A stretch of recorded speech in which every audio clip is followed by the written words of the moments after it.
Okay, let's talk about the frequency response graph of the Fatfreq Maestro Special Edition. The first set we're looking at is the Elysian Acoustic Annihilator. I'm putting that up there because a lot of people that spend money up in this range are familiar with this set. Most of, to all of the reviews are quite positive, and a lot of people put this set in their top 5. I'm more a fan of the X, but a lot of people like this, so let's go ahead and use this. I want to focus on about 150 to 300 hertz.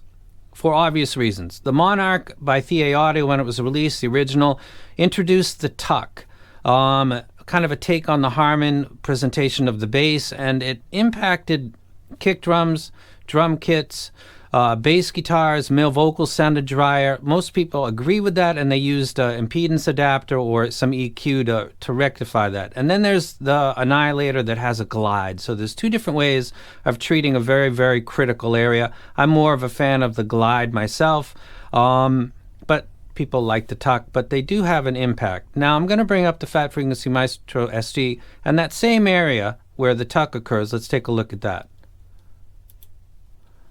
From 150 hertz to 300 hertz, they're essentially the same profile. So the critical area that either pulls back the energy on bass guitars, kick drums, drum kits in general, male vocals in particular, it's identical. It's the same as the very well reviewed and well regarded Elysian Acoustic Annihilator. So there is no mid-bass bloat. There is no compromising there.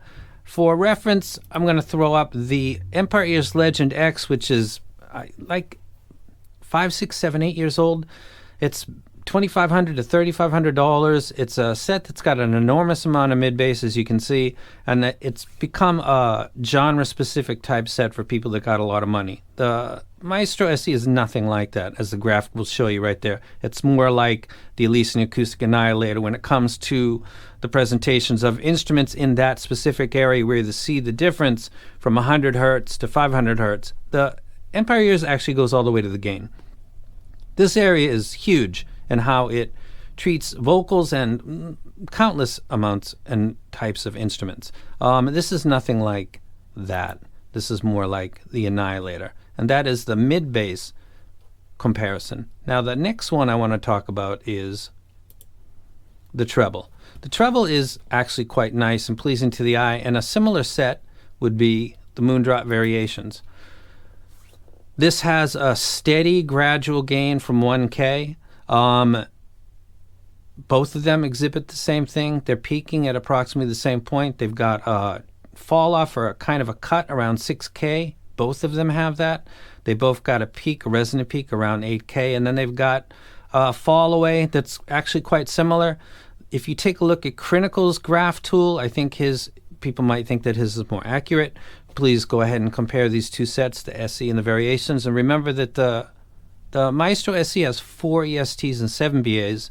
The Variations has 2 ESTs and I believe 2 BA, if I'm not mistaken. It's very good tuning. I think the tuck and the mid-bass is completely not my thing, but the treble is never really something I had a problem with. The Maestro SE is quite similar in its presentation, using more drivers, and I think it's actually a little better in my opinion. So I'll go ahead and drop that out, and then we'll just take a look at this and throw up my target behind it. Brilliant job what they did. Let me bring up the Annihilator one more time. Just admire kind of what they did. That's that amount of sub-bass and correcting by the time you get to 150 hertz compared to a well-regarded top-of-the-line set like the Annihilator is a very impressive feat. The playback of this set is incredible. It's my favorite set, if I haven't said that 4 times already. Let me say it for the 5th out of what will probably be 10. I highly recommend this set. It's 15% off from today until the 25th of December, which makes it around $1,500, I would guess, if 18 is the original price for this. By the way, I paid pretty close original for my own set, so I wasn't sent this for free. It's absolutely beautiful. Let's go ahead and talk about some music. Okay, let's go ahead and talk about some music. We'll start in the low end. Basically the sub-bass into part of the mid-bass, using an 808 roll-in, deck mix drops, and stuff like that. Packed like sardines in a crushed tin box. Tupac Violin from the Tupacalypse Now LP. Kill Jill. triple drop with 38 hertz being the lowest drop, droning type track like Massive Attack Angel, EDM in general. This set hammers really hard. The Maestro Mini is basically a dynamic driver with a BA or a dual BA that's stuck in the nozzle. If you take something with that power, pretty much, and stick 7 balanced armatures into the middle and tie up the dynamic driver well, and then pass that on to 4 ESTs, then you've got a set like this. It slams quite hard. It vibrates in your ear like that other set does. As we move into bass guitar and we listen to stuff like Sultans of Swing by Dire Straits, Black Sabbath, Sweet Leaf, Violent Femmes, Please Don't Go, paying particular attention. I want to be super specific so people that follow later, you can ask, well, Hawaii Bad Boy said this, so let me be very not vague. There's a track called Sultans of Swing by Dire Straits. Let's take a look at this graph again. And I want to bring up something that is, it began the topic of kick drums, bass guitars, and the like, almost at that moment when this came out, because there was a lot of people that loved it and there was some that didn't, and it's right in this zone that you can see.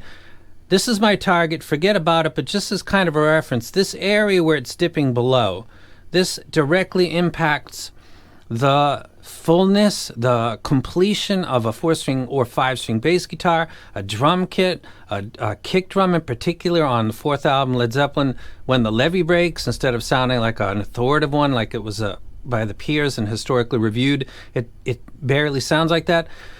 Those things, a drum kit, a 4-string bass guitar, a vocalist sounding normal to husky or lean and dry, lives exactly in this region right here. And most people who recommend the original Monarch will say, because they should, that be aware that you might want to use an impedance adapter like some people did, or you might want to EQ a little, and then you'll be able to go through all of your library. But without that, you might find it somewhat lacking. Let me take that out. But that is kind of putting a microscope on that mid-bass region between basically 100 and 300 hertz. Now let me take that out, because with these two sets, the Annihilator and the Maestro, we don't have that issue. The Annihilator plays back the bass guitar on Sultans of Swing pretty much in the same way that the Frequency Maestro SE does. He's pinning it down. He's obviously present a little bit, maybe more so than some other tunings, but very much like the Annihilator, and that is to be kind of lively in its replay. And a lot of people that listen to a library like mine and had the Annihilator apparently liked it. I like it. My issue with the Annihilator had nothing to do really with the bass. It was more kind of how the treble was presented. I thought the X did better. Be aware of that as well. This reviewer preferred the X over the Annihilator. I'm using the Annihilator because it's more familiar, there's more of them out there, and it's an example of mid-bass and exactly where the Maestro SE fits. And with a bass guitar, it pretty much plays it back in the same way. The lower registry, the sub-bass, isn't really pushing its way out like a lower deck mixed hit might do. Bass guitar sounds full, prominent, lively, but it's not skewing or getting into the way of vocals, Mark Knopfler's vocals, or the rest of the replay. There's a hi-hat that's going up and down during that track. If you're familiar with this, I can pick that up clearly, and that definitely exists in the mids and beyond where this bass elevation is. So I thought that sounded good. As we move into drums, Limelight, the Led Zeppelin 4th album, or actually anything by John Bonham, the drums sound great. They have energy to them. Reference is a live performance. In car audio, in a lot of people's minds, a reference is properly adjusted and, a front of house deckhand that's out in the audience and is monitoring everything. A very well done and produced and prepared and set up live show is really the reference, and this set with this energy kind of gives that sense constantly going on, unless there's no info there, and then of course there's nothing to boost because there's no info. Something like Vivaldi and the strings, which I'll talk about in just a second. So drums sound great. Neil Peart sounds great. John Bonham sounds great. Basically everything that I listen to, the drum sound present. Not overbearing, not muddy at all. This is where the multiple drivers do come in and they pass off the frequencies and the crossovers. So I think that this does drums well. As we move into vocals, stuff like Fleetwood Mac, Heart. Basically, as you see my library scroll across, everything is vocal. I don't really listen to instrumental much, a little bit of classical. Fleetwood Mac, Gold Dust Woman, The Chain, male vocals, Never Going Back Again, sound fantastic. Here's the thing about this. This is the one drawback that I'll mention about this type of a tuning. But it would also apply to the Annihilator as it applies to this set. Mid-bass and the adjustment of it doesn't really seem to impact male vocals quickly. It puts a husk on them, but not much. Female vocals are different. Female vocals have no room for maneuver. So listening to something like Stevie Nicks on Fleetwood Mac, it's obviously that she's got husk put onto her voice. If you listen to something like the Monarch, a lot of people that like this type of tuning listen to a lot of stuff with female vocals where it's all cleared out, none of it is boosted up. It's a phenomenon that if you have a library that's got a lot of both, you might notice that sometimes some sets sound sweeter with female vocals. It's usually related to, in some part, the way that the mid-bass is tuned, and a little bit less would be a little bit better or authentic in a lot of people's minds, whereas when you push up the mid-bass, you impact the female vocals almost immediately.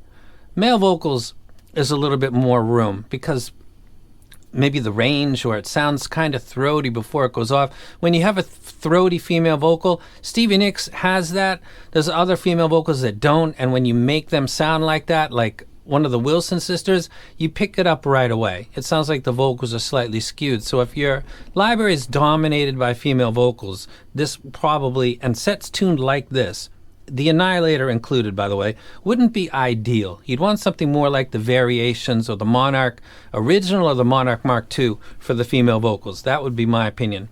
Getting to the final part would be strings or classical music in general, but I'm going to use Vivaldi as an example.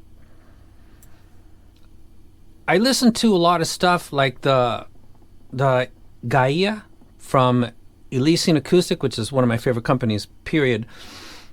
The Stellaris and other things, when the treble beyond 8 kilohertz is boosted higher than the gain, the ear gain region, it's putting an extra emphasis on harmonics over the ear gain boost, which sounds weird, and it actually can sound quite fatiguing. And listening to stuff like strings on Vivaldi, Piano Concerto No. 1, you get a ringing in your ears. This set isn't tuned like that at all, but it's got very present treble. Now let me go ahead and take down, actually let me leave that up. I'm going to go ahead and take down the Annihilator and just leave up the Monarch and the Maestro SE, and you can take a look at the difference between the two of them in the treble. I don't think anybody said the Monarch is rolled off or kind of dark. It's actually been called the opposite. The SE has 4 ESTs, and it's basically very close in amplitude past 10 kilohertz, the same.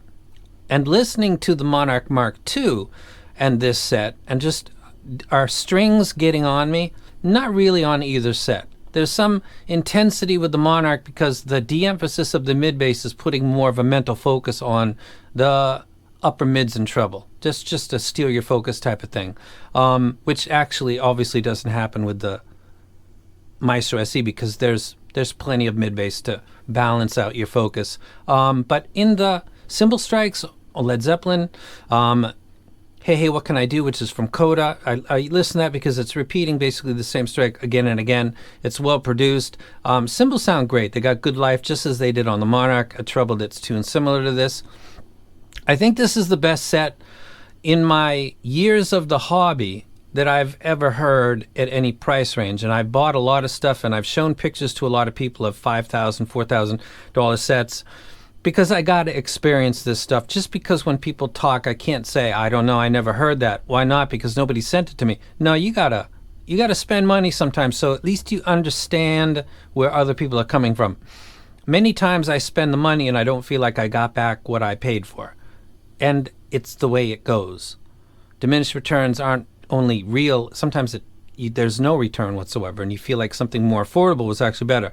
This set, between $1,500 and $1,800, I would take this and walk away from the hobby. This would be a legit in-game. As of this video, this is taking over the Elysian X because two reasons. One, I like it better. I like its tuning better. Second, you can't even get the X anymore. So having that's not the reason why, but that's an added, like, yeah, might as well move on from that.